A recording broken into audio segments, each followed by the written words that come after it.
जय हिंद दोस्तों। तो आज हम लोग motion in a straight line का चौथा लेक्चर कर रहे हैं और आज हम लोग ये बात करेंगे कि इंस्टेंटेनियस स्पीड क्या है, इंस्टेंटेनियस वेलोसिटी क्या है और फिर लास्ट में ये भी सीखेंगे कि एक्सीलरेशन क्या होता है, एक्सीलरेशन को हम लोग कैसे डिफाइन करते हैं, एवरेज एक्सीलरेशन क्या है, इंस्टेंटेनियस एक्सीलरेशन क्या है और फिर लास्ट में इसी टॉपिक से रिलेटेड कुछ क्वेश्चंस की प्रैक्टिस भी करने वाले हैं।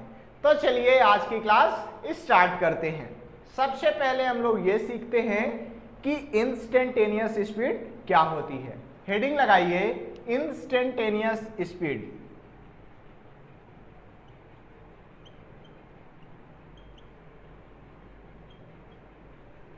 Instantaneous speed. लास्ट क्लासेस में हमने यह सीखा है कि स्पीड और वेलोसिटी क्या होती हैं। तो अगर आपने उसको नहीं देखा है, अगर अभी आपसे स्पीड और वेलोसिटी का कॉन्सेप्ट अच्छे से क्लियर नहीं है तो फिर पहले आप वो वाली वीडियो देख के आइए। तो हमने लास्ट क्लासेस में ये देखा है कि स्पीड इक्वल टू हुआ करता है total distance upon total time, total distance upon total time.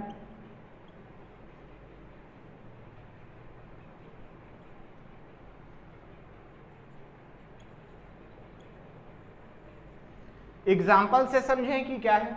जैसे मान लीजिए कि कोई लड़का यहां पे खड़ा हुआ है। अब ये लड़का यहां से यहां जाता है। उसने मान लेते हैं कि टोटल डिस्टेंस कवर करी 800 मीटर और यहां से यहां तक जाने में उसने 40 सेकंड का टाइम लिया। तो फिर अगर मैं 800 डिवाइड बाय 40 कर दूं तो फिर मेरे पास जो आंसर निकल के आ जाएगा वो स्पीड रहेगा। यहां पे स्पीड इक्वल टू क्या हो जाएगा इस लड़के के लिए 800 बटे 40 बराबर कितना, तो 20 मीटर पर सेकंड। यहां पे जो स्पीड निकल के आई है वो इस लड़के की एवरेज स्पीड बताती है। अगर ये लड़का यहां से इस डायरेक्शन में, ठीक है, 20 मीटर पर सेकंड की कांस्टेंट रफ्तार से जाए तो 40 सेकंड बाद यहां पे पहुंच जाएगा। ये स्पीड है एवरेज स्पीड। किस टाइम के बीच एवरेज स्पीड है, तो जो हमने टाइम इंटरवल लिया है उस टाइम इंटरवल के लिए ये स्पीड एवरेज स्पीड को बताती है। अगर हमें स्पीड पता करनी है तो टाइम इंटरवल लेना ही पड़ेगा। नॉर्मल से समझते हैं कि क्या बोल रहा हूं मैं। जैसे मान लीजिए कि कोई व्यक्ति है जो बाइक चला रहा होता है। अब मैं जब वो बाइक चला रहा होता है तो मैं उसकी पिक्चर क्लिक कर लेता हूं और अगर मैं उस पिक्चर को आपको दिखाऊं और आपसे पूछूं कि बताओ जब हमने पिक्चर क्लिक की थी तो ये व्यक्ति बाइक चला रहा था या फिर दिखाने के लिए बाइक के ऊपर बैठा हुआ है, तो आप ये बिल्कुल भी नहीं बता सकते कि ये व्यक्ति बैठा हुआ है या फिर बाइक चला रहा है। लेकिन वहीं अगर मैं वीडियो बना लेता जब वो बाइक चला रहा होता है उस टाइम की अगर मैं वीडियो बना लेता तो आपको आसानी से पता चल पाता कि वो व्यक्ति बाइक चला रहा है, मोशन में है, मतलब उसके पास कुछ ना कुछ स्पीड है। आप पिक्चर को देख के ये नहीं बता पाए कि वो व्यक्ति चल रहा है या फिर रुका हुआ है। इसका रीजन ये है कि आपको सिर्फ और सिर्फ पिक्चर में एक ही पॉइंट मिल रहा है। अगर आपको दूसरा पॉइंट मिल जाए तो फिर आपका काम बन जाएगा। आप बता सकते हैं कि हाँ वो व्यक्ति चल रहा है। जैसे मान लीजिए कि हमने पिक्चर क्लिक की तो वो व्यक्ति वहां पे है, फिर हमने 2 सेकंड बाद फिर से पिक्चर क्लिक की तो वो व्यक्ति यहां पे है। अब दोनों पिक्चर आपको दिखाई जाएं और बता दिया जाए कि ये वाली पिक्चर 2 सेकंड बाद ली गई है और ये वाली 2 सेकंड पहले, तो आप बता पाएंगे कि हाँ ये व्यक्ति चल रहा था, उसके पास उस टाइम पे कुछ ना कुछ स्पीड थी। लेकिन सिर्फ और सिर्फ अगर एक पिक्चर दी जाए आपको और ये पूछा जाए कि वो चल रहा है या फिर नहीं, तो आप नहीं बता सकते। तो अगर हमें स्पीड बतानी है तो हमें 2 पॉइंट चाहिए, टाइम इंटरवल कुछ ना कुछ चाहिए। जिस टाइम इंटरवल पे हम लोग निकाल रहे हैं स्पीड, तो उस टाइम इंटरवल के लिए वो वाली स्पीड एवरेज स्पीड निकल के आएगी। आप वीडियो में ये बता सकते हैं कि वो व्यक्ति चल रहा है या फिर रुका हुआ है। क्यों? क्योंकि आपको उसमें बहुत सारे पॉइंट मिल जाते हैं। पहले व्यक्ति यहाँ पे है, फिर आपने देखा कि कुछ देर बाद आगे चल गया, फिर आगे चल गया, तो आपको टाइम इंटरवल मिल रहा है। और जब आपको टाइम इंटरवल मिल जाता है तो आप स्पीड बता पाते हैं। तो स्पीड बताने के लिए हमें क्या चाहिए? टाइम इंटरवल चाहिए, और उस टाइम इंटरवल में कितना डिस्टेंस कवर किया है उसने वो चाहिए। दोनों का रेशियो निकाल देंगे तो स्पीड निकल के आ जाएगी। ये जो स्पीड रहेगी वो एवरेज स्पीड रहेगी इस टाइम के लिए। ठीक है, चलो अब हमें बताना है इंस्टेंटेनियस स्पीड, कि इंस्टेंटेनियस स्पीड क्या होती है और इसे कैसे निकाला जाता है। तो देखो, जब ये लड़का यहां से यहां गया होगा तो हो सकता है कहीं पे वो रुका रहा हो, कहीं पे वो ज्यादा तेजी से चल रहा हो, कहीं पे धीमा चल रहा हो। तो अगर मैं टोटल डिस्टेंस लूं और टोटल टाइम लूं, दोनों का रेशियो निकालूं, तो यहां से यहां तक जाने के लिए उसकी एवरेज स्पीड कितनी थी वो ये आएगी। अब मान लीजिए कि मुझे जस्ट इस पॉइंट पे पता करना है कि उसकी स्पीड कितनी थी। जब वो लड़का यहां से वहां जा रहा होता है तो जा रहा है, जस्ट इस पॉइंट पे जब वो पहुंच रहा है तो उसकी स्पीड मुझे पता करनी है। और जब हम लोग जस्ट किसी टाइम पे स्पीड पता करते हैं तो उसी स्पीड को बोला जाता है इंस्टेंटेनियस स्पीड। किसी खास सेकंड पे या फिर किसी इंस्टेंट पे जब हम लोग किसी भी ऑब्जेक्ट की स्पीड पता करते हैं तो उसको बोला जाता है इंस्टेंटेनियस स्पीड। जैसे जब हम लोग बाइक में चलते हैं तो वो जो स्पीडोमीटर लगा होता है बाइक में, वो बताता है इंस्टेंटेनियस स्पीड को, है ना। आप बाइक चला रहे हैं, उसमें बता रहा है 60 मीटर पर सेकंड, तो वो बता रहा है आपको कि आप किस रफ्तार से चल रहे हैं। वो जो आपकी रफ्तार है, स्पीड है, वो इंस्टेंटेनियस स्पीड बताता है। तो ये भी एक ऑब्जेक्टिव टाइप आपका क्वेश्चन हो गया कि बाइक में इंस्टेंटेनियस स्पीड बताने के लिए स्पीडोमीटर लगा होता है।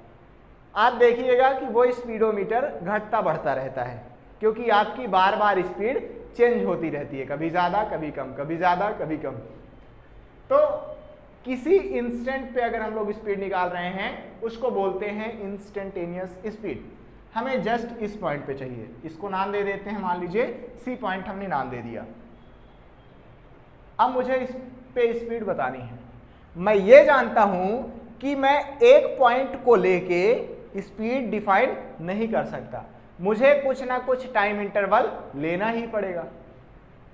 तो मैं करता क्या हूं, सबसे पहले यहां पे देखता हूं कि लड़का यहां पे है। फिर हमने ये देखा कि डेल्टी टाइम बाद लड़का यहां पे पहुंच चुका है।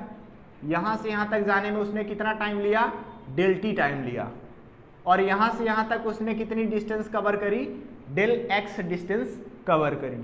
तो अगर मैं यहाँ की स्पीड निकालूं, स्पीड इक्वल टू कितना होता है? डिस्टेंस। डिस्टेंस कितनी कवर करी उसने? Del x. और टाइम कितना कवर किया उसने? Del t. तो del x upon del t अगर करेंगे तो ये जो स्पीड निकल के आ जाएगी इस पॉइंट और इस पॉइंट के बीच एवरेज स्पीड बताएगी। ये मुझे नहीं चाहिए, मुझे जस्ट सी पॉइंट की स्पीड चाहिए। तो अब मैं करूंगा क्या? टाइम को थोड़ा और छोटा कर दूंगा। जब मैं टाइम को थोड़ा और छोटा कर दूंगा तो ये लड़का यहां से यहां तक नहीं पहुंच पाएगा। मान लीजिए कि यहां से यहां तक ही पहुंच पा रहा है। इस बार हमने टाइम को थोड़ा सा छोटा कर दिया है। अब मेरी डेल टी की वैल्यू क्या हो गई है? डेल टी की वैल्यू यहां से यहां तक हो गई है। जब लड़का यहां से यहां तक पहुंचता है तो कितना टाइम ले रहा है? डेल टी टाइम ले रहा है। और यहां से यहां तक की डिस्टेंस हो गई है डेल एक्स। यहां पे मैं नाम दे रहा हूं डी पॉइंट। तो अब मैं अगर del x upon del t करूं तो फिर जो स्पीड निकल के आ जाएगी वो सी और डी पॉइंट के बीच एवरेज स्पीड निकल के आएगी। लेकिन मुझे जस्ट सी पॉइंट पे चाहिए कि उसकी स्पीड कितनी है। तो हम करेंगे क्या? इस टाइम इंटरवल को छोटा से छोटा रख देंगे, टाइम इंटरवल को बहुत छोटा कर देंगे हम लोग। कितना छोटा? तो इतना छोटा कर देंगे कि डेल टी बस 0 के बराबर ही हो, मतलब टाइम का गैप लगभग 0 के बराबर है। आप ऐसा समझिए कि मान लीजिए कि 12 बजे आपने यहाँ पे देखा, 12:00 ये PM, दोपहर में आपने देखा कि लड़का यहाँ पे है। अब आपको इसी पॉइंट पे स्पीड बतानी है, तो अगली बार जब आप देखेंगे तो आपका टाइम ये होना चाहिए 12:00 12 13 ठो 0 लगाइए, उसके बाद 1 लिखिए, इतने बजे आपको देखना है। मतलब टाइम का गैप बहुत कम ले रहे हैं आप। टाइम का गैप कितना ले रहे हैं? 0.000000 14 15 0 लगाइए, उसके बाद 1 कीजिए। ये बहुत छोटा टाइम है भाई। अगर मैं डेल टी को बहुत छोटा कर दूं तो जो मेरी ऑब्जेक्ट रहेगी, वो जो लड़का है, सी पॉइंट के जस्ट बगल में पहुंच पाएगा। अभी ये सी पॉइंट इतना है, अब सी से जस्ट बगल में वो पहुंच पाएगा, क्योंकि हमने टाइम को बहुत छोटा कर दिया है। तो जो बगल वाला पॉइंट है उसको मैं यहाँ पे बोल रहा हूँ, और वो है P। ठीक है, ये C पॉइंट मेरा यहाँ पे है, तो जो P पॉइंट है वो जस्ट बगल में है। ठीक है, ये वाला जो पॉइंट है वो P है, और ये वाला जो पॉइंट है वो C, जस्ट बगल में है। तो C से P पॉइंट तक की अगर डिस्टेंस लें और डिवाइड करें टाइम से, कि C से P तक जाने में जितना टाइम लगा हो, इन दोनों को अगर डिवाइड करेंगे तो C से P तक के बीच की एवरेज स्पीड निकल के आ जाएगी। और ये वाली डिस्टेंस इतनी छोटी है कि हम लोग इसको ये मान के चल सकते हैं कि यही C पॉइंट की इंस्टेंटेनियस स्पीड है। तो अगर हम लोग डेल टी को बहुत छोटा कर दें तो फिर इस स्पीड को हम लोग क्या बोलेंगे? इंस्टेंटेनियस स्पीड बोलेंगे। इस स्पीड को क्या बोलेंगे? इंस्टेंटेनियस स्पीड बोलेंगे। कब? जबकि लिमिट लगी हुई हो, डेल टी किधर साइड जा रहा हो? 0 तरफ जा रहा हो। डेल टी को अगर 0 तरफ पहुंचा दें तो फिर जो स्पीड हो जाएगी वो इंस्टेंटेनियस स्पीड रहेगी, और ये इक्वल टू हो जाएगा मेरा कितना? अभी ये हमने कर दिया del x upon del t कर दिया। हमने यहाँ पे लिमिट लगा दी कि डेल टी कहाँ जा रहा है? लगभग 0 की तरफ जा रहा है।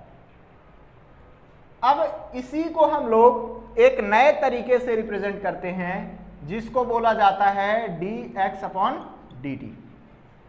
हमने किया क्या? Limit del t tends to 0 del x upon del t को एक नए तरीके से रिप्रेजेंट किया, जिसको बोल रहे हैं del x upon del t, और यही कहला जाता है हमारा डिफरेंशिएशन।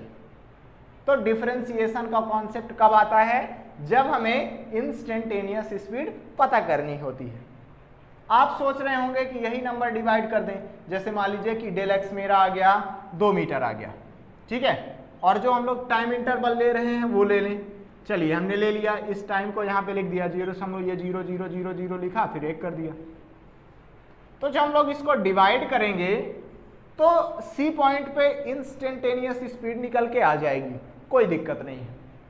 लेकिन मान लीजिए कि मुझे अलग अलग पॉइंट पे पता करनी है, तो फिर अलग अलग पॉइंट के लिए तो पॉसिबल नहीं है कि हम लोग किसी भी पॉइंट के लिए इंस्टेंटेनियस स्पीड निकालते बैठें, भाग करते बैठें, ये हमारे पास टाइम नहीं होता है। तो हमने एक नया जुगाड़ निकाला है जिसको बोलते हैं इंस्टेंटेनियस स्पीड। अभी इसकी हेल्प से, इस डिफरेंशिएशन की हेल्प से हम लोग आसानी से ये पता कर सकते हैं कि किसी भी टाइम पे या फिर किसी भी पोजीशन पे उसकी स्पीड कितनी रही होगी, आसानी से पता कर सकते हैं।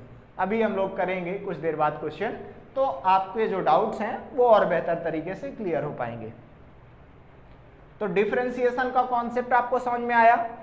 कोई लड़का है जो यहाँ से यहाँ जा रहा है, मुझे ये पता करना है कि जब लड़का यहाँ पे पहुँच गया होगा तो इसकी स्पीड कितनी थी। तो अगर मुझे जस्ट इस पॉइंट पे स्पीड बतानी है तो टाइम इंटरवल देना पड़ेगा। हमने यहाँ पे देखा और डेल टी टाइम बाद यहाँ पे देखा कि लड़का यहाँ पे पहुँच चुका है।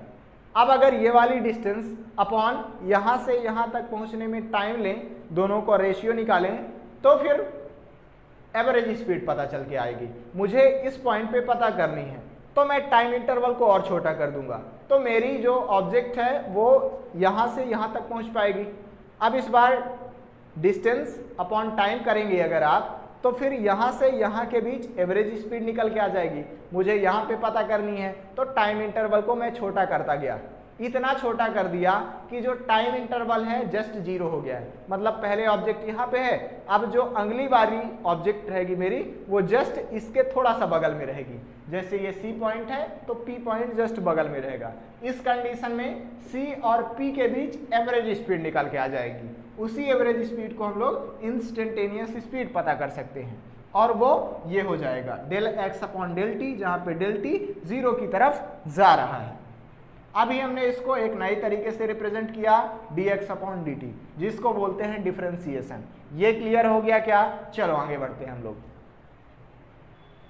तो इंस्टेंटेनियस स्पीड इक्वल टू कितना होता है? dx upon dt। बाकी सब मिटा दो, इतना याद रखो कि इंस्टेंटेनियस स्पीड इक्वल टू होता है dx upon dt।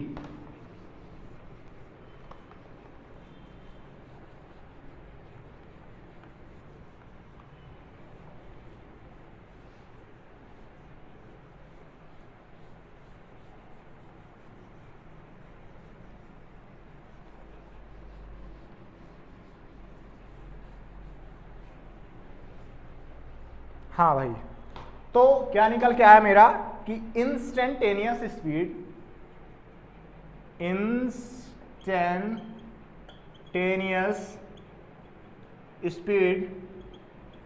Equal to होता है dx अपॉन dt,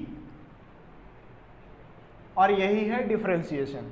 डिफरेंशिएशन का जो वीडियो है हमने जस्ट इसके पहले बनाया हुआ है। लास्ट क्लास में हमने डिस्कस किया है कि डिफरेंशिएशन क्या होता है, उसको कैसे निकालते हैं। कोई भी क्वेश्चन अगर दिया गया है उसको हमें डिफरेंशिएट करना है तो कैसे करेंगे।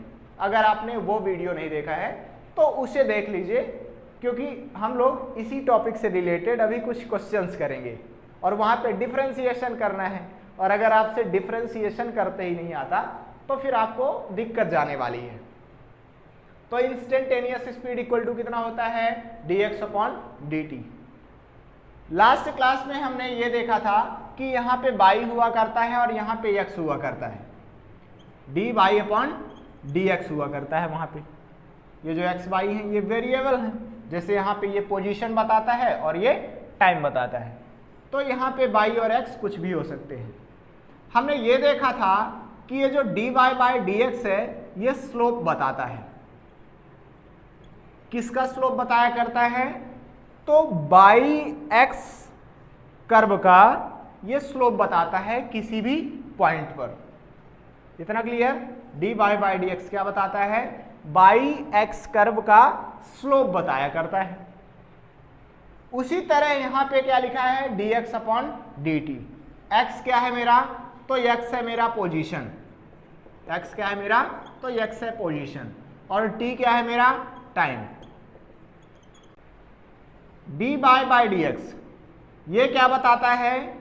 बाई एक्स कर्व का स्लोप, बाई एक्स कर्व का स्लोप बताता है dy बाई dx। उसी तरह यहां पे dx अपॉन dt क्या बताएगा? पोजीशन टाइम कर्व का स्लोप। ये dx अपॉन dt क्या बताएगा? स्लोप बताएगा। किसका? पोजीशन टाइम कर्व का। तो ये हुआ स्लोप के इक्वल। और हमने ये देखा है कि ये बराबर होता है इंस्टेंटेनियस स्पीड के। तो पोजीशन टाइम ग्राफ का जो स्लोप होता है वो इंस्टेंटेनियस स्पीड बताता है। ये आपके काम का है, ऑब्जेक्टिव टाइप आ सकता है कि पोजीशन टाइम ग्राफ का जो स्लोप होगा वो इंस्टेंटेनियस स्पीड बताता है। अब हम लोग आगे बढ़े थोड़ा सा और ये चर्चा कर लेते हैं कि इंस्टेंटेनियस वेलोसिटी क्या होती है।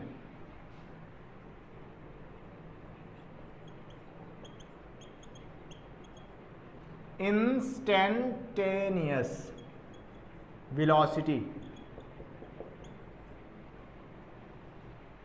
इसकी हम लोग चर्चा करें तो सेम ऐसा ही है उसमें भी। ठीक है, अगर आप स्पीड वाला कॉन्सेप्ट समझ गए हैं तो वेलोसिटी आसानी से समझ में आ जाएगी। थोड़ा सा हम लोग इस पे चर्चा करेंगे, बाकी ज़्यादा कुछ खास है नहीं इस पे, सेम ऐसा ही है। देखिए वेलोसिटी इक्वल टू क्या हुआ करता है? तो वेलोसिटी इक्वल टू हुआ करता था total displacement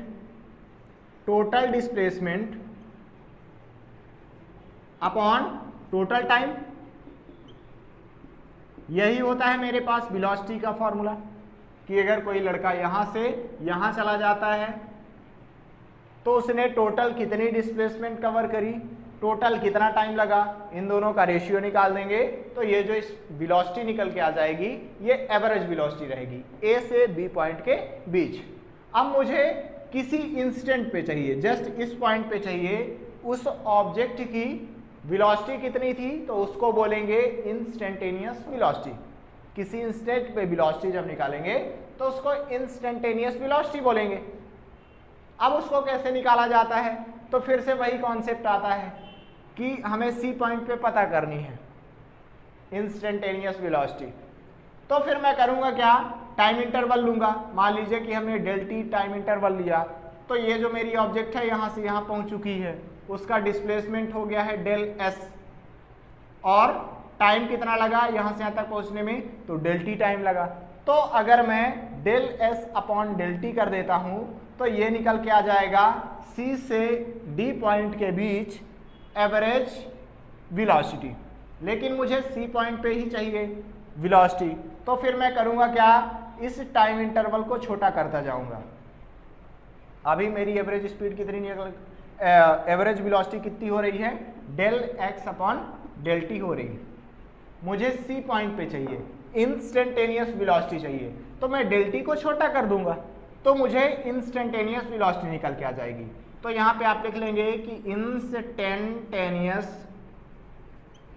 velocity equal to होता है, इंस्टेंटेनियस वेलोसिटी इक्वल टू होता है limit del t tends to zero. Instantaneous तब निकल के आ जाएगा जब डेल टी को हम लोग जीरो के समथिंग लेके जाएं, del s upon del t. और इसको हम लोग एक नई तरीके से रिप्रेजेंट करते हैं जिसको बोला जाता है del s upon del t, del s upon del t. ये हो गया मेरा इंस्टेंटेनियस वेलोसिटी का फॉर्मूला। तो यहाँ पे हम लोग लिख लेंगे कि इंस्टेंटेनियस वेलोसिटी इक्वल टू कितना होता है, D S upon d T. इसको हम लोग कैसे पढ़ेंगे, तो ये बताएगा मुझे कि change in s with respect to t. जैसे डी बाई डी एक्स हमने पढ़ा है डिफरेंशिएशन में, तो ये क्या बताता है मुझे, ये मुझे बताया करता है change in y with respect to x.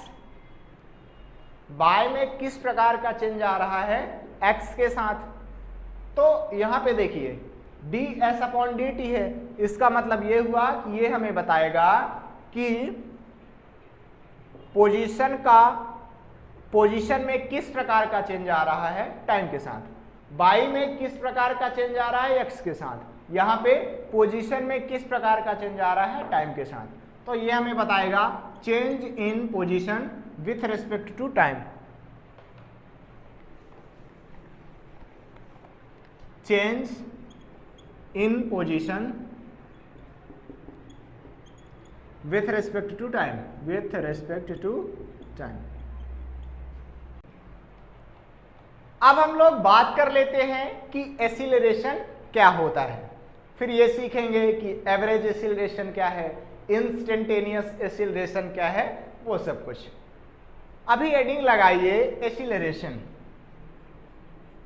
अभी आप हेडिंग लगाएंगे एसिलरेशन। ये एसिलरेशन को हम लोग ए से डिनोट करते हैं, तो ए इक्वल टू हो जाएगा, एसिलरेशन इक्वल टू हो जाएगा change in velocity, change in velocity upon time. किसी टाइम पे उस ऑब्जेक्ट की वेलोसिटी में जितना चेंज आया हो उसी को बोला जाता है एसिलरेशन। एसिलरेशन का डायरेक्शन वही होता है जिस डायरेक्शन में वेलोसिटी का चेंज हो रहा हो। तो डायरेक्शन वगैरह हम लोग आगे के चैप्टर में डिस्कस करने वाले हैं जहां पे वेक्टर पढ़ेंगे, अभी मैग्नीट्यूड वाइज काम करते हैं। तो एक्सीलरेशन इक्वल टू कितना हुआ, change in velocity upon time. मान लीजिए कि हमने देखा कि कोई भी ऑब्जेक्ट t1 टाइम पे v1 वेलोसिटी से मोशन में है और फिर हमने t2 टाइम पे देखा तो उसकी वेलोसिटी v2 है। मुझे उसका एक्सीलरेशन निकालना है, तो एक्सीलरेशन इक्वल टू होता है change in velocity upon time. कितना चेंज आया, तो बाद की वेलोसिटी है v2 फाइनल वेलोसिटी और इनिशियल वेलोसिटी है v1, इन दोनों को हम लोग माइनस कर देंगे तो पता चल जाएगा कि वेलोसिटी में कितना चेंज आया अपॉन टाइम कितना लगा। तो टाइम हमें लगा t2 माइनस t1 टाइम में तो हमने देखा था v1 स्पीड से थी, t2 टाइम में देखा उसकी वेलोसिटी है v2, तो टाइम गैप कितना लगा, तो t2 माइनस t1 लगा। ये हो जाएगा मेरे पास एक्सीलरेशन का फॉर्मूला।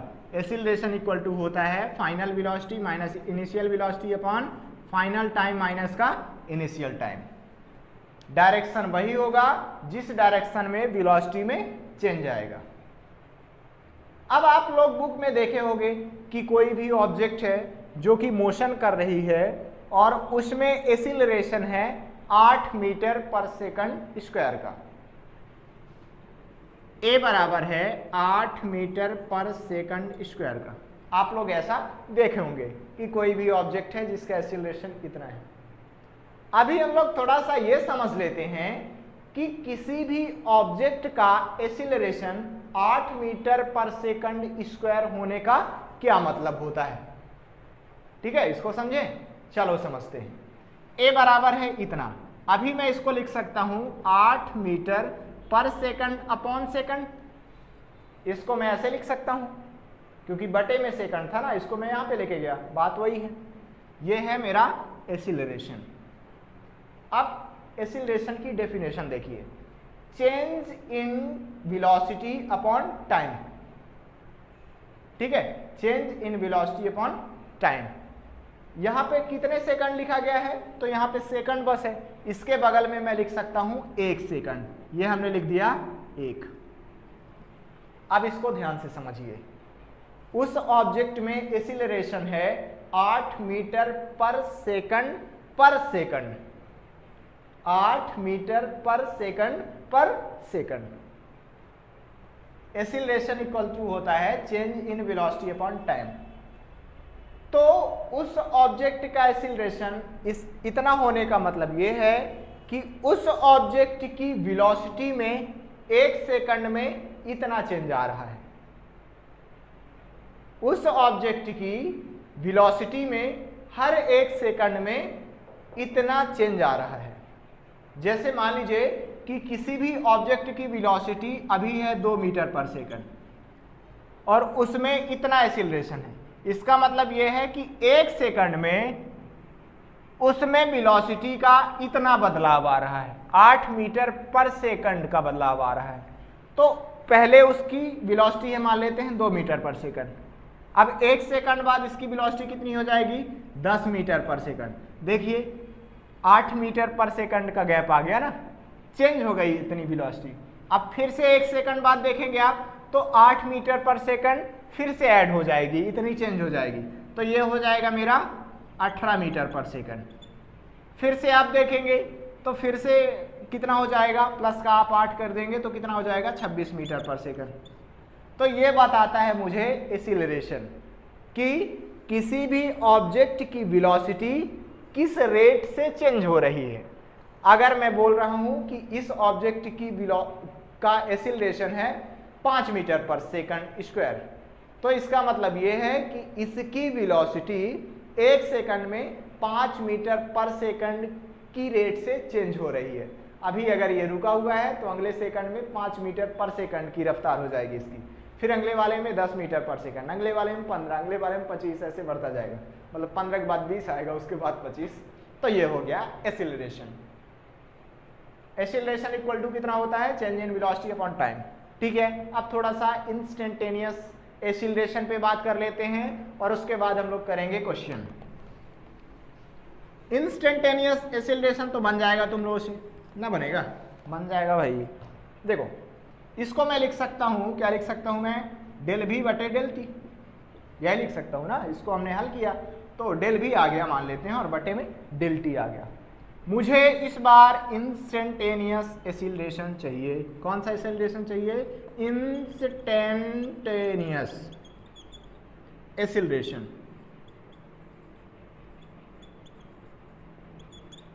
अच्छा, एसिलरेशन बहुत बड़ा हो जाता है ना, तो कई बार ऐसा हम लोग यूज करते हैं ACCE बस लिख देते हैं ACC, ठीक है, इतना लिख दिया मतलब वो एसिलरेशन है, कौन इतना बड़ा लिखे।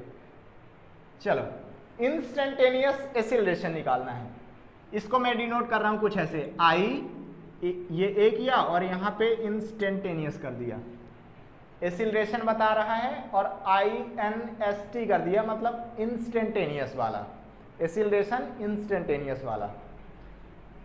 ये कब निकल के आ जाएगा? जब मैं टाइम इंटरवल को बहुत छोटा कर दूंगा, जैसे हमने यहाँ पे किया, यहाँ पे किया, यहाँ पे भी वही करेंगे। जब टाइम इंटरवल को बहुत छोटा कर देंगे तो उस कंडीशन में जो वेलोसिटी में चेंज आएगा उन दोनों का रेशियो निकालने पर इंस्टेंटेनियस एसिलरेशन निकल के आ जाएगा। यहाँ पे limit del t tends to 0 कर देंगे हम लोग, क्योंकि ये निकालना है मुझे, टाइम को हमने लगभग 0 के पास पहुंचा दिया। देखो डेल टी टेंस टू 0, इसका मतलब ये है कि जो टाइम का गैप हमने लिया है वो 0 की तरफ जा रहा है, मतलब अगला टर्म ही 0 है, 0 नहीं है। डेल टी का मतलब 0 नहीं होता है, डेल टी टेंस टू 0 का मतलब ये हुआ कि अगला टर्म ही 0 है, डेल टी की वैल्यू। ये हो गया डेल भी अपॉन डेल टी हो गया। अभी मैं इसको एक नए तरीके से लिख सकता हूं जिसको बोलता हूं मैं डी भी अपॉन डी टी।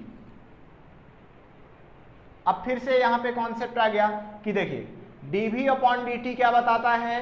ए इंस्टेंटेनियस एसिलरेशन बताता है dv अपॉन dt। और हम ये भी जानते हैं कि dv अपॉन dt क्या बताएगा?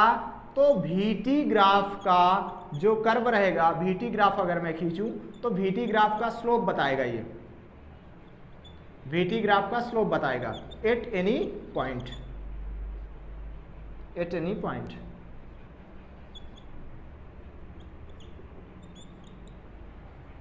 है ना? अगर तुम लोग डिफरेंशिएशन वाली वीडियो देखे होगे तो यहां पे आसानी से समझ में आ रहा होगा। देखो dy बाय dx जो होता है ये बताता है by t by x graph का slope at any point.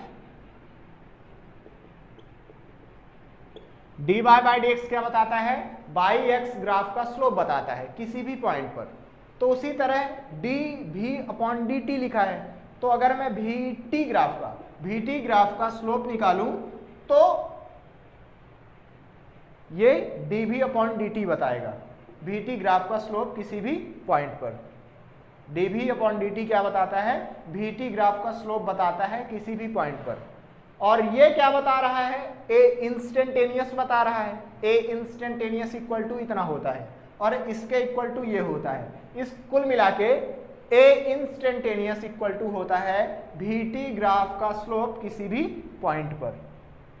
vt graph का स्लोप अगर किसी भी पॉइंट पर निकाला जाए तो वो a इंस्टेंटेनियस निकल के आ जाता है। इसको भी आपको नोट करना है।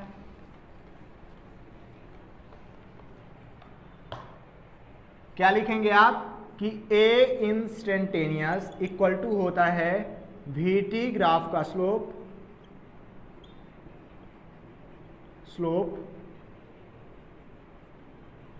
Eight any point.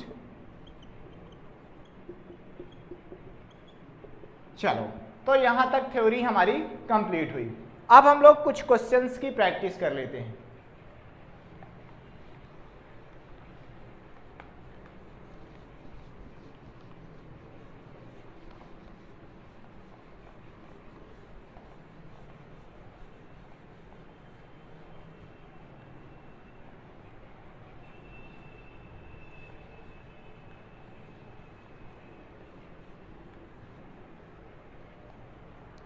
चलो, मान लो कि हमें एक क्वेश्चन दिया गया है। क्वेश्चन कुछ ऐसा है कि कोई भी ऑब्जेक्ट है जो मोशन कर रहा है और उसकी पोजीशन कुछ इस प्रकार चेंज हो रही है। s इक्वल टू लिखा गया है 3t² माइनस का 2t, ऐसे उसकी पोजीशन चेंज हो रही है। हमें ये पता करना है, क्या पता करना है हमें, find the velocity at t equal to 3 second. हमें तीसरे सेकंड पे उस ऑब्जेक्ट की वेलोसिटी पता करनी है, मतलब इंस्टेंटेनियस वेलोसिटी पता करनी है। साथ ही साथ हमें यह भी पता करना है कि average velocity from t equal to 1 second से टू t इक्वल टू कितना कर लें हम लोग, 2 सेकंड। s बराबर 3t स्क्वायर माइनस का 2t लिखा गया है। हमें t इक्वल टू 3 सेकंड पे वेलोसिटी पता करनी है, मतलब इंस्टेंटेनियस वेलोसिटी पता करनी है। साथ ही साथ हमें एवरेज वेलोसिटी पता करनी है t इक्वल टू 1 सेकंड से t इक्वल टू 2 सेकंड तक। ठीक है, चलो पहले वाले से हम लोग स्टार्ट करते हैं। हम लोग सबसे पहले इंस्टेंटेनियस वेलोसिटी निकालने की कोशिश करते हैं। तो इंस्टेंटेनियस वेलोसिटी इक्वल टू कितना होता है, v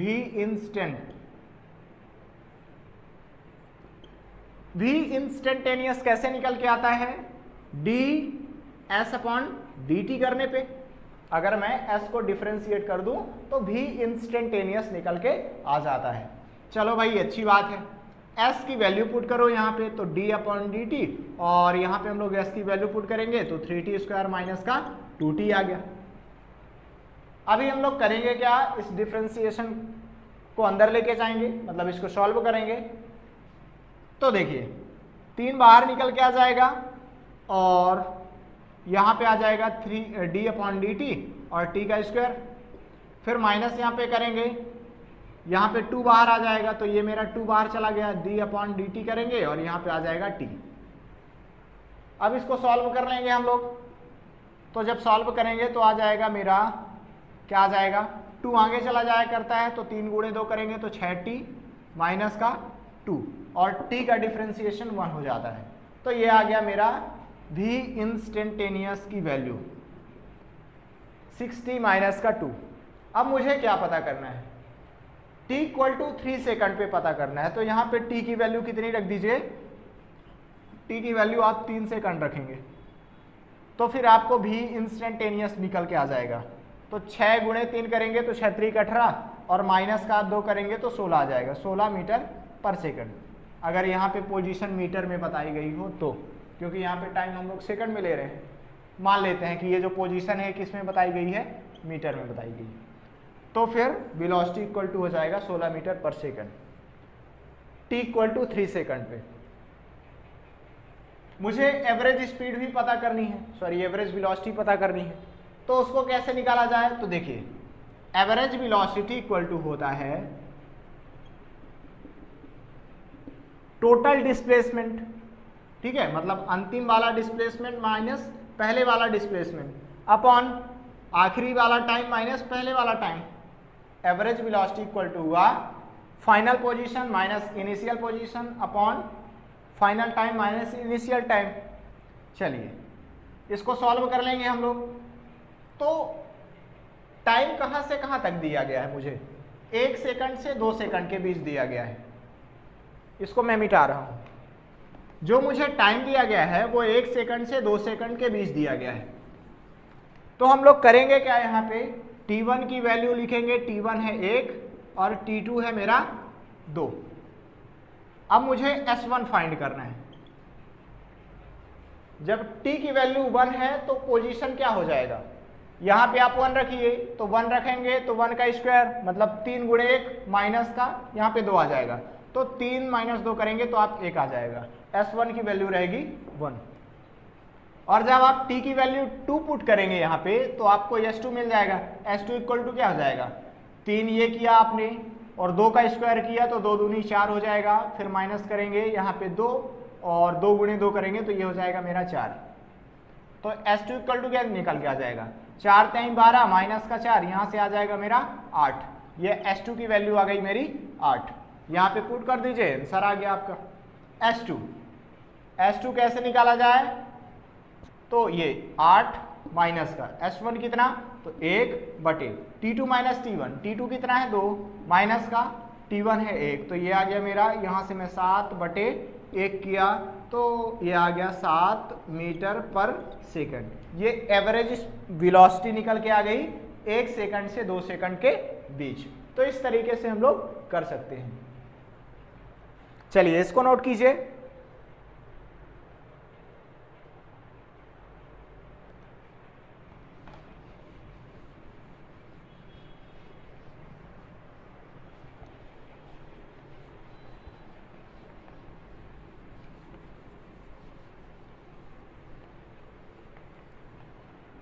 मेरे पास अगला क्वेश्चन है जिसमें यह बोला गया है S इक्वल टू लिखा गया है टी क्यूब माइनस का 60 स्क्वायर। मुझे यह पता करना है कि वो कौन सा टाइम होगा जिसमें हमारी स्पीड 0 हो, ठीक है, जिसमें हमारी वेलोसिटी 0 हो। क्या हो, 0 हो। किसी भी ऑब्जेक्ट का जो पोजीशन है कुछ ऐसे चेंज हो रहा है, S बराबर टी क्यूब माइनस का 60 स्क्वायर से। हमें यह पता करना है कि कौन सा टाइम होगा जिसमें हमारी ऑब्जेक्ट रुकी हुई रहेगी, रेस्ट पे रहेगी। रेस्ट पे रहने का मतलब यह है कि उसकी वेलोसिटी 0 होगी। तो हमें टाइम पता करना है। चलिए आपको इसकी वेलोसिटी निकालना है और उसको 0 के बराबर कर देना है, क्योंकि जब ऑब्जेक्ट रेस्ट पे रहेगी तभी हमें टाइम बताना है। हमने इसका क्या निकाला, वेलोसिटी निकाली मान लीजिए, तो इसकी वेलोसिटी क्या हो जाएगी, ds अपॉन dt, यही वेलोसिटी निकल के आ जाएगी। यहाँ पे आप सॉल्व करेंगे d अपॉन dt और s की वैल्यू पुट करेंगे तो टी क्यूब माइनस का 60 स्क्वायर। इसको सॉल्व करेंगे तो 3t स्क्वायर माइनस का 6 आगे आ जाएगा और 2 आगे आया तो 6 दूनी 12t। डिफ्रेंसिएशन नहीं आता है तो पहले डिफ्रेंसिएशन आप कीजिए। ये आ गया मेरे पास वेलोसिटी का आंसर आ गया 3t स्क्वायर माइनस का 12t। अभी मुझे इसको 0 करना है, क्यों, क्योंकि हमारी बॉडी रेस्ट पे है, तभी t की वैल्यू फाइंड करना है। तो v इक्वल टू आप 0 कर दीजिए, ये हमने 0 कर दिया। इसको आगे बढ़ाइए, 3t स्क्वायर माइनस का 12t इक्वल टू 0 है, तो यहाँ से आपको मिल जाएगा 3t कॉमन निकल जाएगा तो t माइनस का 4 बचा, यही बचेगा ना, 3t माइनस 4, ये इक्वल टू हो गया 0। जब आप 3t इक्वल टू 0 करेंगे या फिर t माइनस 4 इक्वल टू 0 करेंगे, 3t इक्वल टू 0 करेंगे तो t इक्वल टू 0 आ जाएगा और यहाँ पे t इक्वल टू कितना आ जाएगा, 4 आ जाएगा। तो t इक्वल टू 0 पे वो ऑब्जेक्ट रुका हुआ रहेगा और t इक्वल टू 4 पे भी वो ऑब्जेक्ट रुका हुआ रहेगा। तो इसके 2 आंसर हो जाएंगे, है ना। क्वेश्चन ये था कि ये पोजीशन टाइम ग्राफ, वो इक्वेशन दिया गया है पोजीशन और टाइम के बीच, हमें ये पता करना है कि टाइम की वैल्यू क्या होगी जब ऑब्जेक्ट रेस्ट पे रहेगा। तो t इक्वल टू 0 सेकंड पे वो रेस्ट पे रहेगा और t इक्वल टू 4 सेकंड पे भी वो रेस्ट पे रहेगा। इतना क्लियर हो गया। चलो अब हम लोग थोड़ा सा एक्सीलरेशन भी निकाल लेते हैं।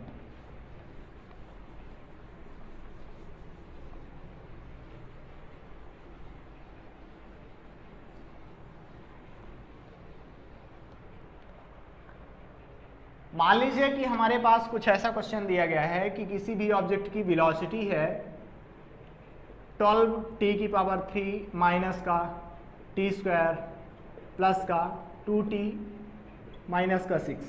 हमें उसकी वेलोसिटी बतानी, वो एक्सीलरेशन बताना है। किस टाइम पे, तो एक्सीलरेशन बताना है मान लीजिए t इक्वल टू 2 सेकंड पे एक्सीलरेशन फाइंड करना है। और एवरेज एक्सीलरेशन भी हम लोग निकाल सकते हैं, एवरेज एक्सीलरेशन भी निकाल लेते हैं। एवरेज एक्सीलरेशन कहाँ से कहाँ तक निकाल लेते हैं, एवरेज एक्सीलरेशन हमें निकालना है कहाँ से कहाँ के बीच निकाल लेते हैं। जैसे मान लीजिए इस बार हम लोग निकाल रहे हैं 2 सेकंड से कितने सेकंड के बीच निकाल लेते हैं, 2 से 3 के बीच निकाल लेते हैं, ठीक है। कुछ भी निकाल सकते हो, हमने तो सिर्फ आइडिया देने के लिए बता रहा है। इसको निकालते हैं, t इक्वल टू 2 सेकंड पे उसका एक्सीलरेशन कितना होगा। एसिलरेशन कैसे निकाला जाए, जब dv अपॉन dt करेंगे तब ऐसे ही एसिलरेशन निकल के आ जाएगा। चलो करो, तो फिर यहाँ पे आ जाएगा d अपॉन dt और v की वैल्यू आप पुट करेंगे तो 12t का क्यूब माइनस का t स्क्वायर प्लस का 2t माइनस का 6, ये हो गया।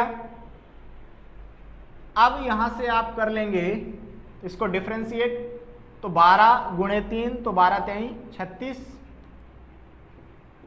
t का स्क्वायर माइनस क्या हो जाएगा आपका 2t, फिर यहाँ पे जब आप डिफ्रेंशिएट करेंगे तो प्लस का 2 मिलेगा और ये आ गया मेरा माइनस का 0, तो 0 तो खत्म क्योंकि इसका डिफ्रेंशिएशन 0 हो जाएगा। ये मुझे मिला a किस टाइम पे चाहिए मुझे, तो t इक्वल टू 2 सेकंड पे चाहिए। तो जब आप यहाँ पे t इक्वल टू 2 पुट कर देंगे, 2 सेकंड पुट कर देंगे तो आपको एसिलरेशन मिल जाएगा। अब आप इसको सॉल्व कर लेंगे, 36 गुणे 2 का स्क्वायर माइनस 2 लिख देता हूँ मैं, बाकी आप सॉल्व करते रहिएगा। 36 ये हो गया, 2 का स्क्वायर माइनस 2 गुणे t कितना आ जाएगा मेरा यहाँ पे 2, फिर प्लस का 2 आ जाएगा। अब आप इसको सॉल्व कर लेंगे, वही आ जाएगा इंस्टेंटेनियस एसिलरेशन। किस टाइम पे, तो 2 सेकंड पे। अब मान लीजिए कि इसको करना है मुझे, तो कैसे करेंगे, t1 की वैल्यू दी गई है मुझे 2 और t2 की वैल्यू दी गई है मुझे 3। मुझे पता करना है एवरेज एसिलरेशन, तो इस टाइम पे मुझे वेलोसिटी निकालनी पड़ेगी। तो आप t इक्वल टू 2 के लिए वेलोसिटी निकालिए, यहाँ पे आप t इक्वल टू 2 पुट कीजिए तो v की वैल्यू कुछ ना कुछ आएगी।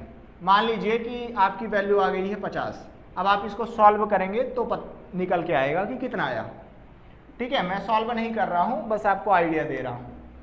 t2 इक्वल टू है कितना 3, तो 3 सेकंड पे मुझे वेलोसिटी निकालनी पड़ेगी। तो t का मान आप यहाँ पे 3 लिखेंगे तो आपको वेलोसिटी निकल के आ जाएगी, उसको मैं बोल रहा हूँ v2। मान लेते हैं कि ये वेलोसिटी मेरी आ गई है कुछ, कितनी आ गई है, मान लेते हैं इस बार 86 आ गई है। ठीक है, तो मुझे एवरेज एसिलरेशन निकालना है। एवरेज एसिलरेशन इक्वल टू हो जाएगा v2 माइनस का v1 upon t2 minus t1। अब v2 की वैल्यू आप पुट कर देंगे, माइनस v1 की value upon t2 minus t1 कर देंगे और आंसर निकल के आ जाएगा। ये हो गया। अब हम लोग 1-2 क्वेश्चन और कर लेते हैं।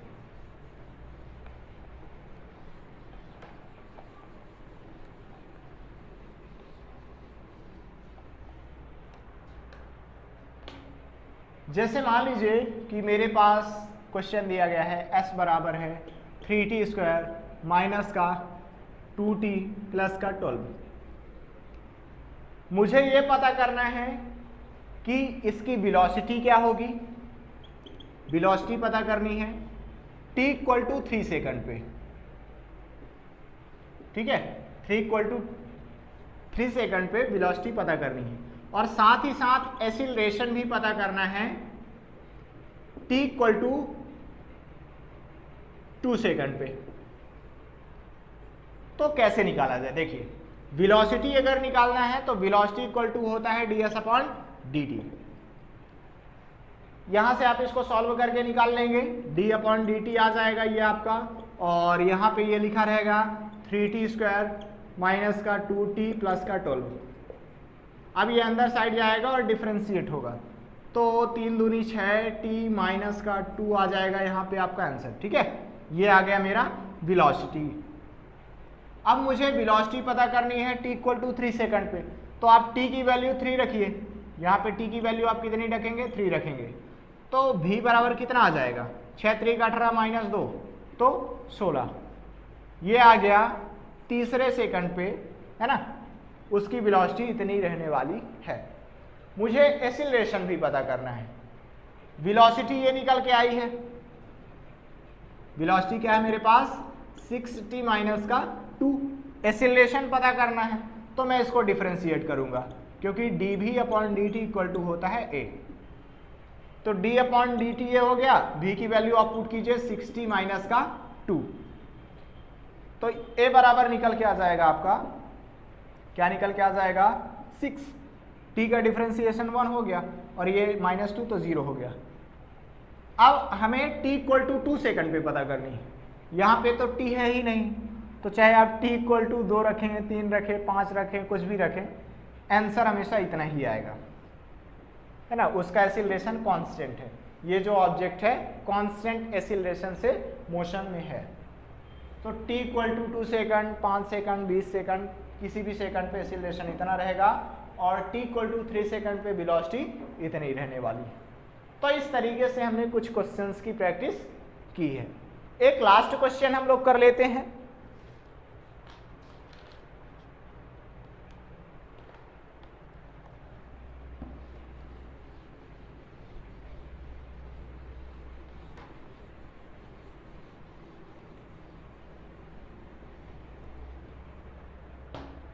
इस क्वेश्चन में यह बोला गया है कि हमारे पास कोई भी दो कार हैं जो कि मोशन में हैं, ठीक है। पहले वाली कार का जो पोजीशन है कुछ इस प्रकार चेंज हो रहा है, AT plus BT square, AT plus का BT स्क्वायर। पहली वाली कार P है तो उसकी पोजीशन कुछ इस प्रकार चेंज हो रही है। फिर दूसरी एक कार है जिसकी पोजीशन कुछ इस प्रकार चेंज हो रही है, FT माइनस का T स्क्वायर। हमें यह बताना है कि कब उनकी वेलोसिटी इक्वल हो जाएगी। पहली वाली कार है, मान लेते हैं P, उसकी पोजीशन कुछ इस प्रकार चेंज हो रही है, XP equal to AT plus BT square. दूसरी कार है Q जिसकी पोजीशन चेंज हो रही है कुछ ऐसे, XQ equal to FT minus का T स्क्वायर। हमें यह पता करना है कि किस टाइम पे दोनों की वेलोसिटी इक्वल हो जाएगी। तो हम कर क्या रहे हैं, इसकी वेलोसिटी को इक्वल कर देंगे, दोनों की वेलोसिटी को। मान लेते हैं कि इसकी वेलोसिटी है VP और इसकी वेलोसिटी है VQ, दोनों को हमें इक्वल कर देना है और टाइम की वैल्यू निकाल लेना है, ठीक है। चलो VP की वैल्यू निकालो। तो VP कैसे निकल के आ जाएगा, जब आप इसको डिफरेंशिएट करेंगे, मतलब अगर मैं XP को डिफरेंशिएट कर दूं तो VP आ जाएगा। XP की आप वैल्यू पुट कीजिए तो d अपॉन dt ये हो गया, XP की वैल्यू हो जाएगा AT प्लस का BT स्क्वायर। यहां से आप इसको सॉल्व करेंगे तो ये हो जाएगा A प्लस 2B, ये आ गया मेरा VP की वैल्यू। अब आप इसको डिफरेंशिएट करेंगे तो इसकी वेलोसिटी निकल के आ जाएगी, VQ इक्वल टू क्या हो जाएगा, dxq अपॉन dt। पुट करें आप वैल्यू यहाँ पे तो d अपॉन dt ये हो जाएगा FT माइनस का T स्क्वायर। इसको सॉल्व करेंगे तो F हो जाएगा, T खत्म, माइनस का 2T। ये हो गया Q वाली कार की वेलोसिटी। अब इन दोनों को हमें इक्वल कर देना है क्योंकि टाइम पता करना है जब दोनों की वेलोसिटी इक्वल हो। चलिए तो दोनों को इक्वल कर दीजिए आप। VP की वैल्यू है A प्लस 2B और VQ की वैल्यू है F माइनस 2T। हमने कुछ डिस्टर्ब किया है, यहाँ पे T आएगा, 2 आगे कर दिया हमने तो ये 2 आगे साइड चला गया, अभी T आएगा, यहाँ पे ये T रहेगा, ये इक्वल हो गया इसके। T की वैल्यू निकालना है तो आप आगे पीछे कर लीजिए, T को इधर साइड लेके आइए और इसको इधर साइड। तो 2BT ये लिखा था, मैं इसको इधर साइड लेके आया हूं तो प्लस का 2T आ गया, बराबर ये F लिखा था, A उधर साइड से आया तो माइनस का A हो गया। 2 कॉमन निकाल लीजिए आप, क्या कॉमन निकल जाएगा, T कॉमन निकालिए आप। T अगर आप कॉमन निकालते हैं तो आपको यहाँ पे मिलेगा 2B प्लस का 2। T हमने कॉमन निकाला, 2B प्लस 2 इक्वल टू मिला F माइनस A। T की वैल्यू आ जाएगी यहाँ से आपको F माइनस का A अपॉन 2B प्लस का 2। यही हो गया मेरा आंसर कि इस टाइम पे इन दोनों कार की वेलोसिटी सेम हो जाएगी। तो इस तरीके से हमने कुछ क्वेश्चंस की प्रैक्टिस किए हैं। आशा है कि आपको इस छोटे से वीडियो में काफ़ी कुछ मदद मिली होगी। आपको instantaneous speed, instantaneous velocity, instantaneous acceleration का कॉन्सेप्ट क्लियर हो गया होगा। नेक्स्ट वीडियो में हम लोग चैप्टर को और आगे बढ़ाएंगे और भी बहुत सारी चीज़ें डिस्कस करनी है। तब तक पढ़ाई करते रहें। All the very best.